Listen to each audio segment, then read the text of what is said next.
함께 하셨던, 민중과 함께 하셨던 그 길을 원효의 길이라 저희가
반갑습니다. 인사 또 한번 드립니다.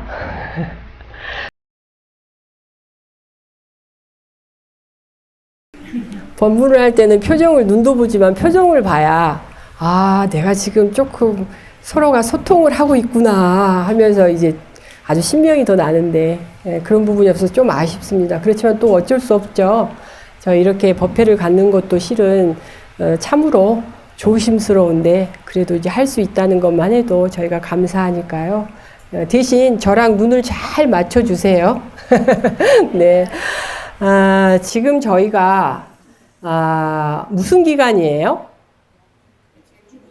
예, 백중기도. 우리는, 흔히 이 기간을 백중기도로 알고 있습니다. 그렇지만 백중기도가 아니라, 부처님 당시부터 내려오던 하한거 수행기간입니다. 수행기간. 이 수행기간에 우리가 백중이 유래되었던 것은 목련 존자가 어머니를 너무 애틋하게 생각을 하셨던 이후로 어머니를 구제해주고 싶어서 부처님께 가서 방법을 논의할 때 부처님께서 지금 하한거 기간이니 이 기간 동안 수행을 잘한 스님들에게 그 복력을 입고 어머니에게 회양을 하도록 부탁을 하여라 라고 얘기를 하는 거예요. 그러면 여러분들은 실은 원래 저희 사찰에서도 저희는 제가 지금 출가해서 저희 하한거 100일 기도를 꼭 했었어요. 그리고 저희 때는 4분 정근 기도를 했습니다. 꼭 들어가면 100일. 그렇지만 지금 조금 안타까운 건 그 문화가 조금 사라지고 있어요. 저희가 이제 강운을 졸업하고 승가대학을 졸업하고 선방을 다녔는데요. 저희 때는 무조건 사교 입선, 그래서 강원에서 공부를 마치면 선방으로 달려갔습니다. 선방으로 달려가서 하한거 동안 열심히 기도 정진, 간절하게 기도 정진을 하고 나오는 것들이 실은 우리 지금의 한국 불교를 버티게 하는 가장 큰 힘이에요. 그것들에 대한 그 회양 지점이 어디였냐면, 여름 하한거 동안의 회양 지점이 목련 종자님의 그 어머니를 구제한 이제 그곳으로 향하게 됩니다. 그래서 우리는 지금 보통 여름 이 한철을 백중의 천도 기간으로 많이 삼고, 그래서 백중이라는 것을 굉장히 중요하게 여기고, 하지만 여러분들은 그 전에, 우리 불자님들은 이 무더운 여름이 되면, 그리고 추운 겨울이 되면 우리는 이게 몸의 반응이 굉장하죠. 춥다 덥다. 그래서 춥다 덥다 라는 마음을 돌이켜서 수행을 좀 해라, 이런 말씀드렸어요. 자, 그래서 이제 저희가 화한거 기간에 있는데, 지금 이제 사회적 거리 두기, 뭐 생활 거리 두기 이런 것으로 비대면 사회가 되면서 조금 답답할 수 있는 부분도 있고 시간이 무료할 수도 있지만 그 시간에 이러한 주제들을 가지고 한 번쯤은 깊이 생각해 보는 것이 우리 불자가 나아가야 할 어떤 그런 방향이 아닐까 합니다. 감사합니다, 부장님. 그래서 오늘의 주제는 여러분들이 조금 전에 이제 주제가 이제 나와요. 서설이 이렇게 길고. 여러분들이 백중안에 100일 기도 여름 하한거 안에 각 사찰에서 하고 있는 우리는 참선을 할 수 없으니까 이제 연불을 합니다. 연불 여기 가려졌는데 연불 시수. 자, 참선을 할 때는 이렇게 앉아 있는데 이 주인공이 누구인가 라고 본다면 연불을 할 때는 또 연불을 하고 있는 이 주인공이 누구인가 라고 이제 또 보는 거예요. 응? 그래서 이 연불 수행을 하고 있는 기간 이 연불 수행을 잘해서 여러분들이 백중하면 막 그냥 천도제를 막 굉장히 거창하게 하잖아요. 그것이 과연 천도제인가? 기도 기간 100일이든 49일을 정했다면 내가 올바른 신심과 올바른 수행을 해서 내 조상을 천대하는 것이 더 바른 길일까? 스스로들이 한번 생각해 보셔요. 무엇이 더 바른 길일까? 그래서 제가 그 바른 길을 위해서 오늘 설화를 하나 말씀드릴 거예요. 그래서 오늘 주제는 원효와 사복의 정토입니다. 원효와 사복. 이제 부제를 한다면 과연 나는 마지막을 어떻게 준비하고 있는가? 자, 여기에서 내가 마지막을 생각해 봤다. 손 들어 보세요. 한 분밖에 안 계세요. 우리 재석사 불자님들 내가 죽음에 대해서 그렇게 말씀을 드렸는데 우리 재석사 불자님 손 들어 보세요. 자, 나는 죽음을 생각해 본 적 있다. 그렇죠. 나는 마지막을 생각해 본 적이 있다. 자, 여기 이제 여러분들이 지금 어디에 앉아 계세요? 네? 법당에. 어느 법당에 앉아 계십니까? 예, 재석사 법당에 앉아 계셔요. 여기 평수가 작긴 하죠. 예. 자, 재석사 법당에 앉아 계시는데 좋습니다. 재석사는 어떤 도량이에요? 이거 대답할 때는 마스크를 딱 내리고 크게 말씀하셔야 돼. 자, 재석사는 어떤 도량입니까? 원효성사 탄생지입니다. 맞습니다. 원효성사 탄생지입니다. 자, 원효성사님의 탄생지인 만큼 백중에 맞추어서 원효스님하고 관련된 그 설화로 여러분들이 이 백중 기도를 어떻게 임해야 되는가 이 부분을 제가 조금 말씀을 드릴게요. 자, 원효 스님은 신라 시대의 인물이세요. 아시죠? 자, 여러분들이 이제 이 제 법문을 딱 듣는 순간 여러분들은 이제 신라 시대로 가셔야 돼요. 신라 시대. 신라 시대의 인물이신데 신라 시대에는 10분의 성인이 계셨어요. 그래서 10분의 성인 가운데에 원효 스님과 그 성인 가운데 두 분의 이야기입니다. 사복이라는 사복 스님이 계셨어요. 사복 스님은 왜 사복 스님이냐면 요즘으로 비유하면 미혼모예요. 미혼모. 그렇지만 남편이 없다라는 건 요즘처럼 남편이 뭐 이렇게 어떤 부부관계를 해서 남편이 없는 게 아니라 어느 날 문득 성모 마리아처럼 잉태가 된 거예요. 저희 불교에도 카톨릭에서 얘기하는 그런 일화가요, 어마어마하게 많아요. 근데 거기는 마리아님, 비하하는 건 아니에요. 한 분이 계시지만 우리는 두세 분이 계세요. 성모 마리아님 같은 분들이. 자, 사복의 어머니도 그런 분이셨어요. 그래서 어느 날 잉태를 해서 낳았는데, 이 스님이 12살까지 말문이 안 트였어요. 그리고 말을 하고 싶으면 소리가 안 나와요. 그래서 우리가 뭐라고 말은 하는데 소리가 안 나와요. 그래서 붙여진 이름이 뱀사자입니다. 뱀사. 사복. 뭔가를 입을 따닥따닥 거리면, 우리 입을 따닥따닥 거리면 뭐가 보여요? 혀만 보이잖아요. 혀만 낼름거리지 소리가 나지 않아. 그래서 이름이 사복이었던 거예요. 이제 이 사복 스님이 도를 막 원효 스님하고 똑같이 출가하셔서 도를 깨치신 분인데, 두 분이 이제 도담을 하시고, 도반이죠. 원효 스님하고 똑같은. 그래서 어느 날 원효 스님이 절에서 수행을 하고 계시는데 파발이 옵니다. 내 어머니가, 사복의 어머니가 돌아가셨다라는, 그러니까 친구니까 사복이라고 얘기해요.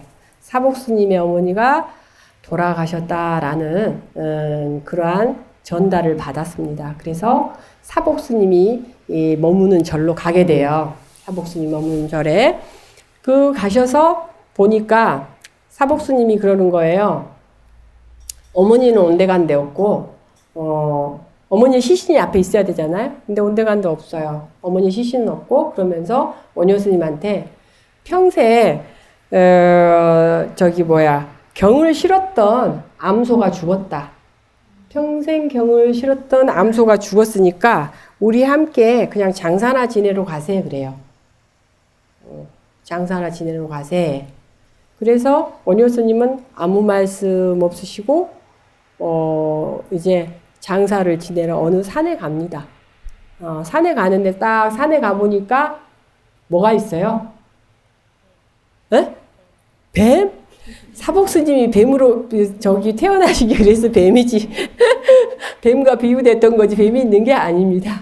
어머니가 있어요. 어머니의 시신이 산에 있어요. 그러면서 당신 그 말은 뭐예요?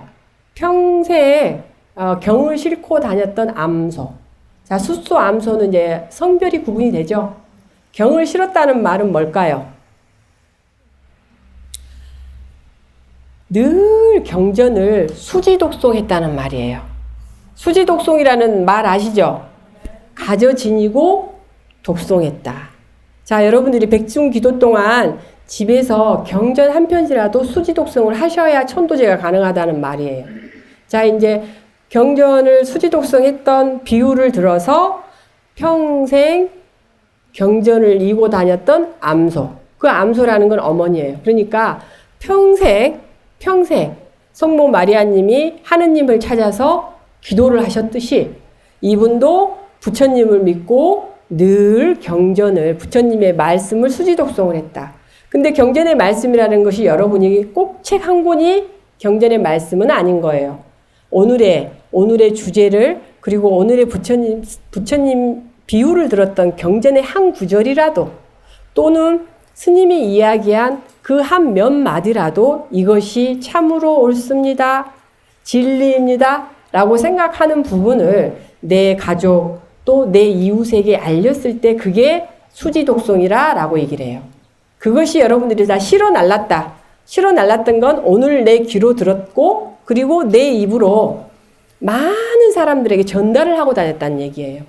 그리고 이분이 수지독송, 경전을 한 권을 아주 잘 매일매일 수행으로 읽고도 하셨지만, 당신 마음에 깊이 새겨서 누가 들어도 감화할 수 있는 그런 한 말씀 한 말씀을 평생을 전하고 다녔다. 요 비유입니다. 자, 이제 그분들이 죽었으니 그분이 죽었다라는 말이에요. 그래서 암소가 같다라고 비유를 해요. 비유를 합니다. 그래서 우리가 아까 금강경 제6 정신희우분에 보면 우리가 전생에서부터 법에 대한 설법을 굉장히 많이 듣고, 문장을 듣고, 또 한 생각을 듣고 이해해서 느끼게 되었다. 이것을 청정한 신심이라고 얘기를 했잖아요. 응? 그러면 사복의 어머니는 이 청정한 신심을 당신이 분명 가지고 계셨고, 또 분명 평생 그것을 전하고 다녔다. 이 말씀이셔요. 우리 포교사분들.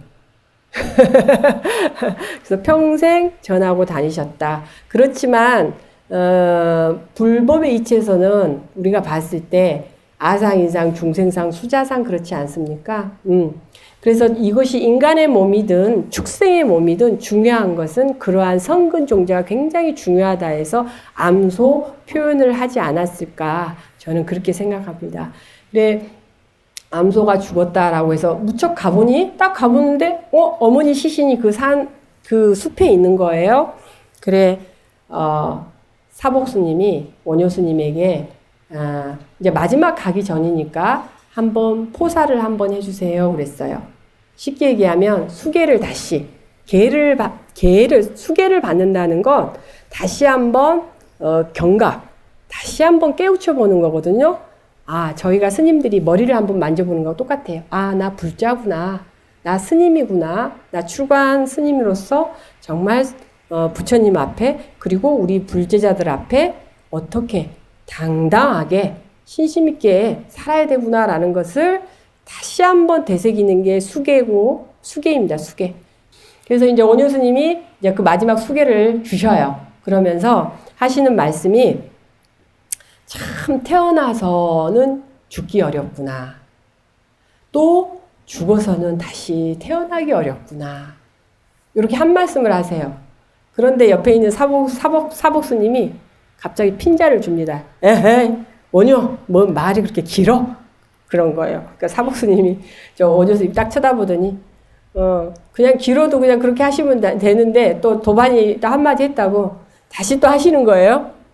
어머니를 보면서 사람이 태어나고 죽는 것이 참 어려운 일입니다. 요 한마디를 하는 거예요. 태어나고 죽는 것이.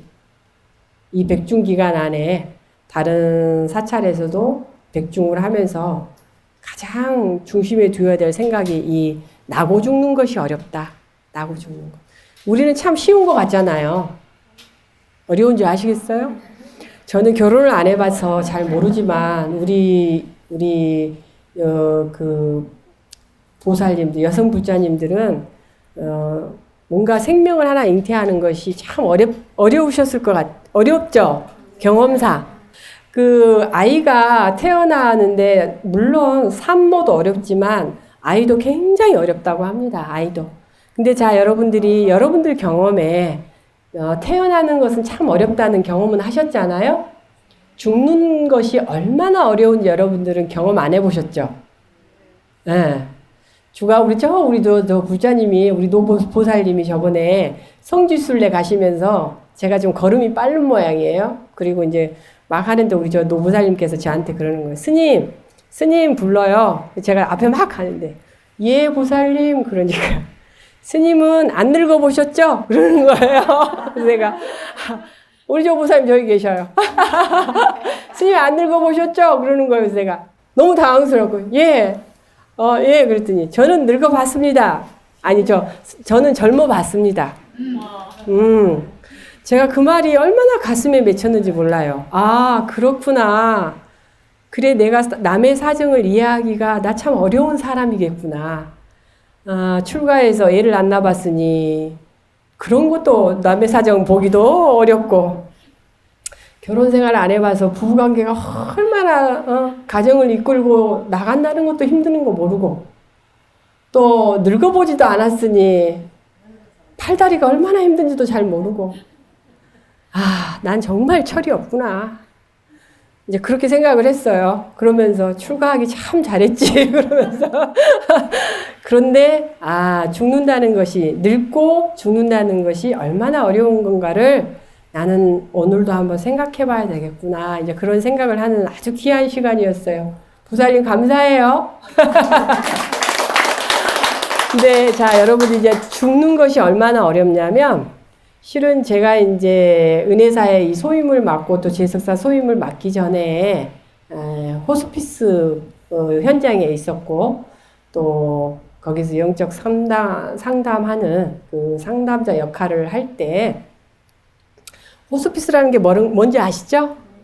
마지막 임종, 마지막 돌아가시는 분들의 죽음을 잘 가실 수 있도록 케어해 드리는 거예요. 그러면 그 현장에서 호스피스 돌봄을 하시는 분들은 몸을 돌본다면 저희 소임은 이제 마지막 가시는 영적인 정신세계를 돌보는데 그런 소임을 이제 하는 거예요. 그때 저희가 경험한 것이 여러분들이 조금 전에 말씀드린 대로 우리 노보살님이 저한테 늙음을 경험해보지 못하셨죠, 스님? 이 질문에 저는 그래도 간접적으로 죽음은 경험했습니다. 간접적으로. 제가 어려서 제 출가의 동기이기도 하지만 어려서 부처님처럼 그리고 원효 스님처럼 부처님도 당신이 태어나자마자 어머니가 돌아가셨죠? 원효 스님도 역시 돌아가셨고 저희 어머니도 제 9살에 백혈병으로 돌아가셨어요. 그래서 제가 출가를 왜 했냐면 나랑 운명이 같기 때문에 나도 출가해야지 그런 거예요.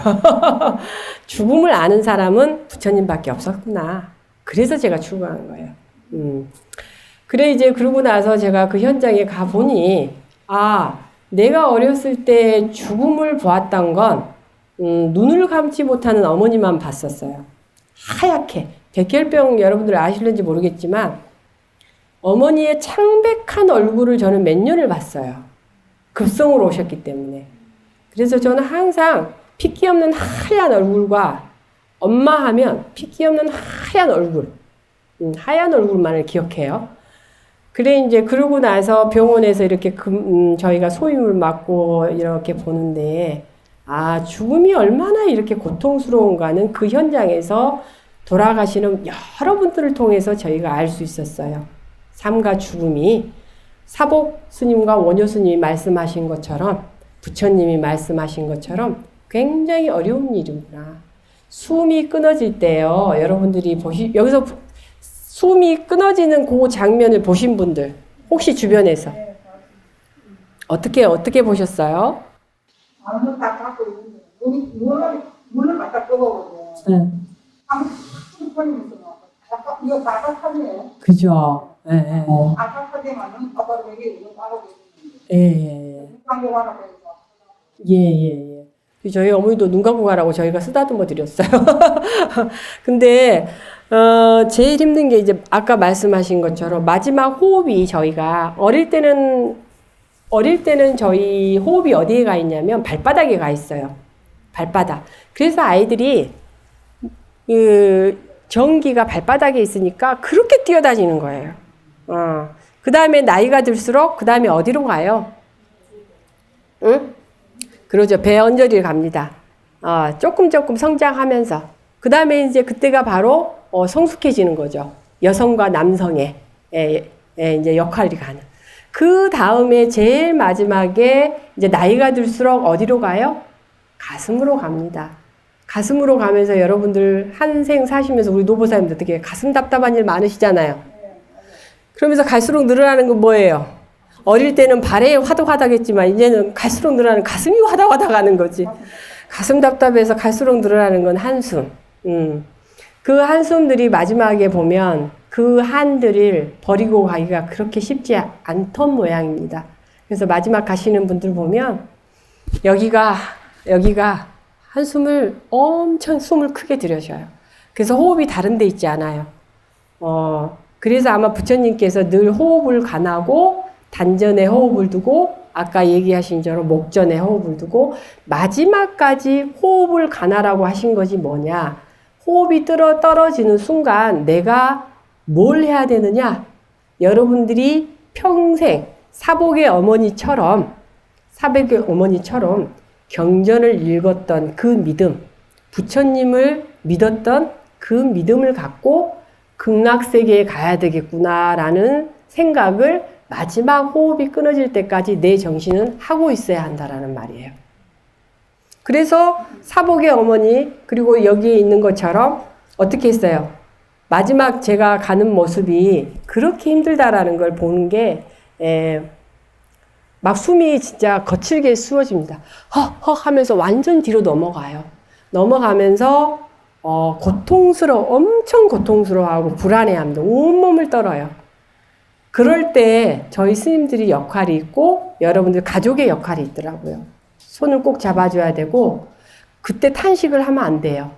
같이 호흡을 해주고 마지막 가는 길에 나의 가족이 있고 당신 옆에 내가 있습니다를 느끼게 해줘야 되는 거예요. 근데 우리는 그 사람들 보면 너무 놀래가지고 어머 이제 가는갑다 이러고 치고 계시는데 그러면 그분은 막 어떻겠어요. 제가 그 현장에 있을 때 너무너무 가슴이 아프고 그 부분을 꼭 교육시킵니다. 교육시켜요. 그래서 엊그저께 2, 3일 전에 어떤 분들이 낯선 분들이 오셨어요. 스님, 저희가 여기서 제를 지내고 싶은데 좀 알고 싶습니다. 궁금한 게 있습니다. 좀 상의 드릴 게 있습니다. 그러시더라고요. 그래서 들어오시라고 그러면서 차 한 잔을 드렸어요.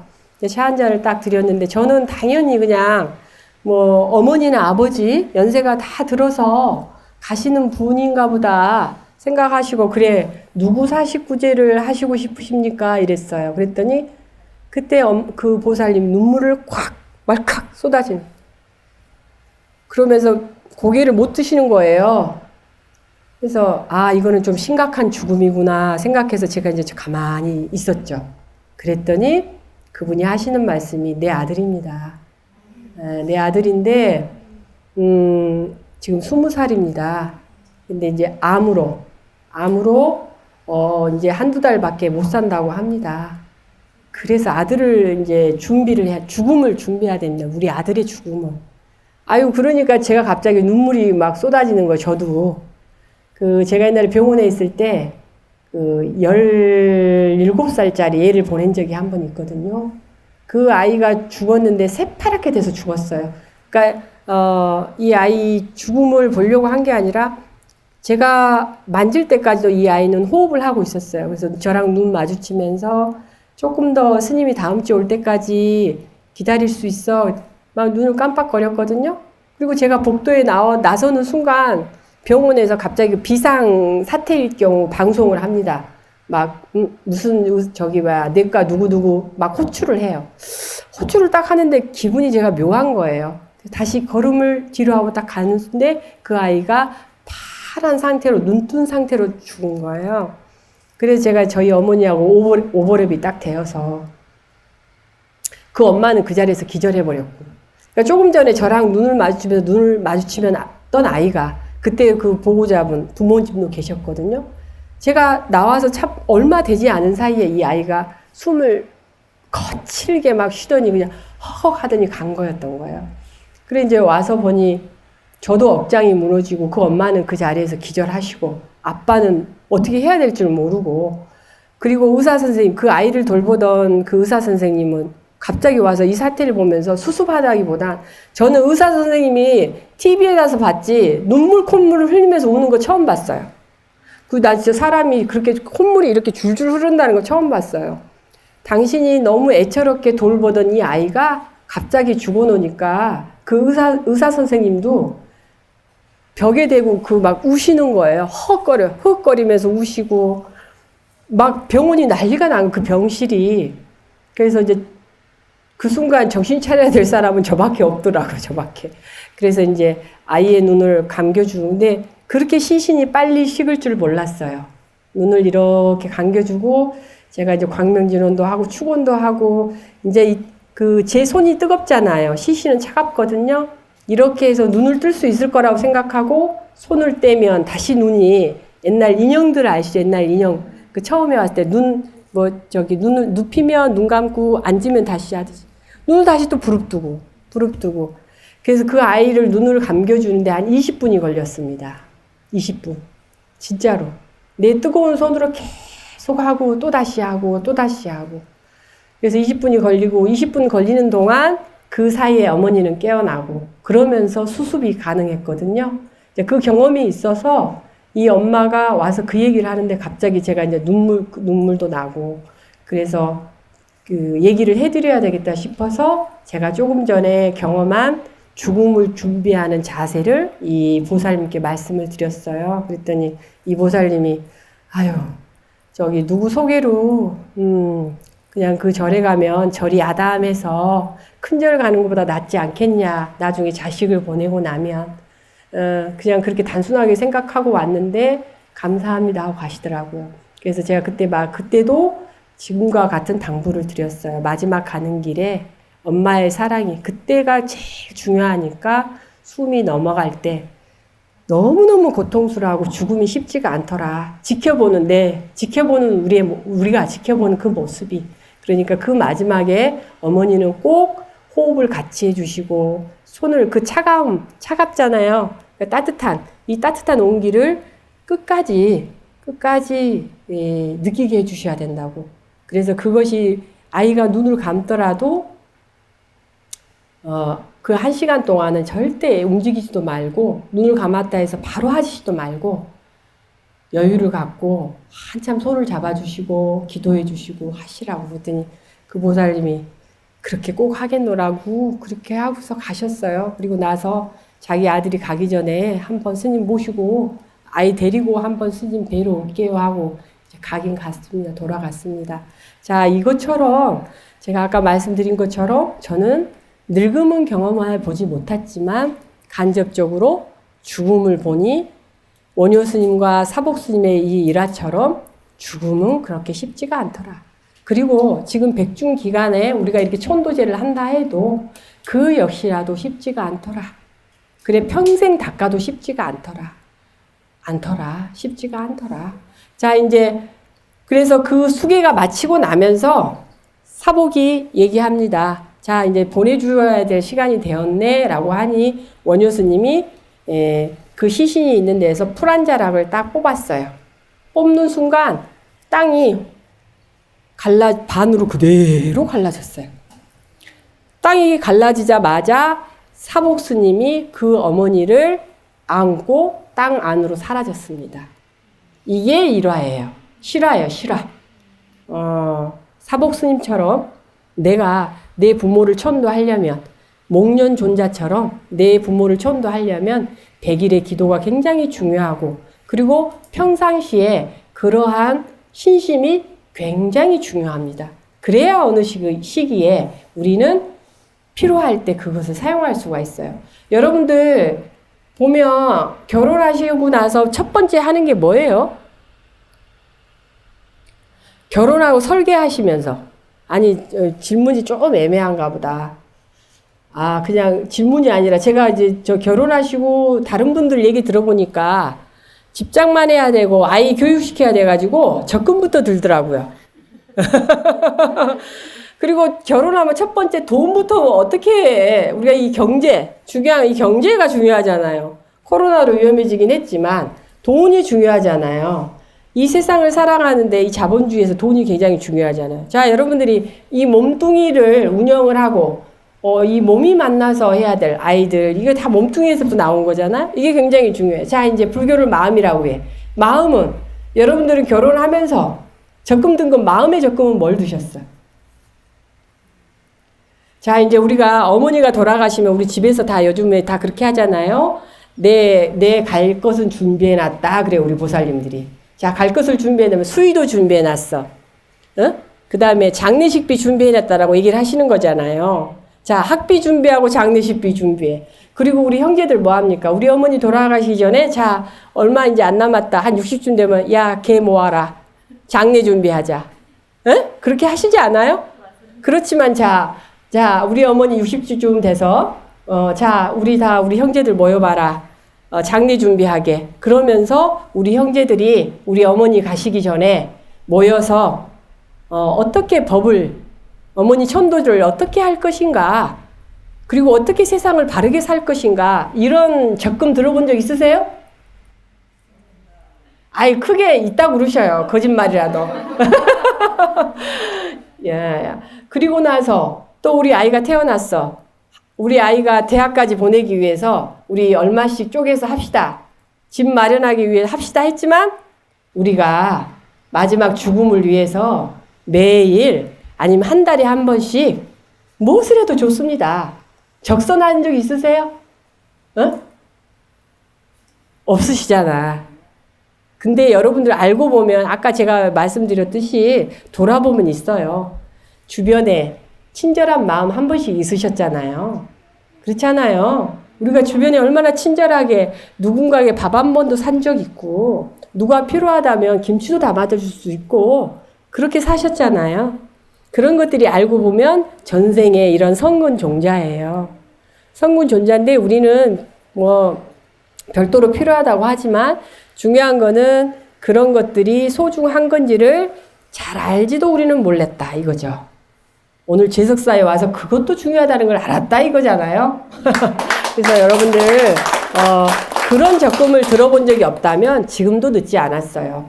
여러분들이 지금까지 연금 넣어놓고 다 하셨겠지만 만약 불교를 만나서 이러한 신심과 이러한 기도가 지금이 짧았다면 지금이라도 목돈으로 낸다 생각하시고 지금이라도 늦지 않았다. 하루에 내가 1시간 아니 한 10분 그냥 한 달에 한 번 절에 가려고 했는데 자 목돈 놓고 내가 내 죽고 나서 사후를 생각하니 한 달에 한 번 가려고 했던 거 일주일에 한 번 노는 날이라도 더 가봐야 되겠다. 이렇게 생각하시라고요. 그러시라고 말씀드리는 거예요. 네, 꼭 그렇게 하세요. 시간이 다 됐나요? 마무리를 한다면 여러분들이 오늘 저한테 들은 이 법문이 조금 더 소중하셨으면 좋겠어요. 소중했으면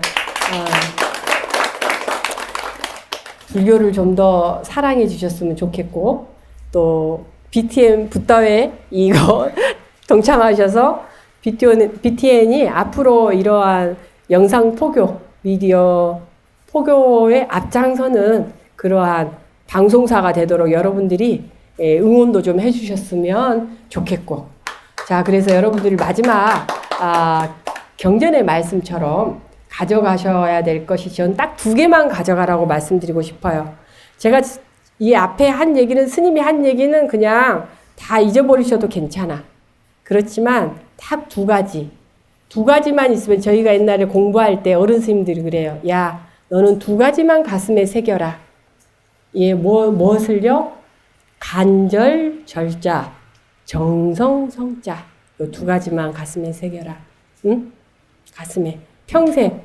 그래서 부처님에 대한 이 바른 믿음으로 내가 깨닫고자 간절한 마음을 갖고 그리고 매 순간 사람을 대할 때, 사물을 대할 때 정성스럽게 그렇게만 살아라. 그 여러분들 아까 사복의 어머니처럼 평생 경전을 싣고 다니시기를 제가 기원하고 또 경전은 많은 경전을 담고 다니시기 힘드시면 스님이 간절절자 한쪽 가슴에 또 정성성자 한쪽 가슴에 그렇게라도 들고 다녀야 되겠다. 절에 다니면서 많은 걸 하려고 하지도 말고 그냥 그 2개 딱 들고 그냥 평상시 내 이웃집 가듯이 그냥 도량에 가서 나무 그늘에 있다 오더라도 딱 2가지만 좀 해야 되겠다. 이런 마음을 갖기를 간절히 청합니다. 네, 여러분들 여기 마음을 변화시키는 8편의 시는 이 첫 부분만 제가 같이 읽을게요. 첫 부분만. 이게 가장 중요합니다. 소원을 들어주는 여의주보다 귀한 생명 가진 모든 존재들의 행복을 위해 완전한 깨달음을 이루는 결심으로 내가 항상 그들을 사랑하게 하소서. 그들을 사랑하게 하는데 여러분들 가슴에 간절절자와 정성성자를 새기도록 하겠습니다. 이상 오늘 법문을 마치도록 하겠습니다. 저희 제숙사는 다른 절과 달리 산속에 있지 않고 도심 속에 가까이 있어서 언제나 힘들고 지칠 때 누구나 와서 쉴 수 있고 기도할 수 있는 아주 좋은 절입니다. 저희 스님께서 항상 좋은 법문으로 우리 불자님들을 환영해 주시고 좋은 말씀 많이 해 주시니까 언제든지 오셔서 저희 절에 오셔서 마음 편히 기도하시고 가셨으면 좋겠습니다. 삶과 죽음에 그 스님이 얘기하셨는데 저는 항상 그거를 조금 생각하고 있었는데 아까 참 죽음을 늘 이제 옆에 두고 생각하듯이 그렇게 생각하리라고 제가 이제 마음속에 잡고 있습니다. 그 죽음이라는 거는 그걸 막 그냥 등한시하는 게 아니라 사는 거와 마찬가지로 같이 생각하면서 일생을 이제 지나갈까 싶습니다.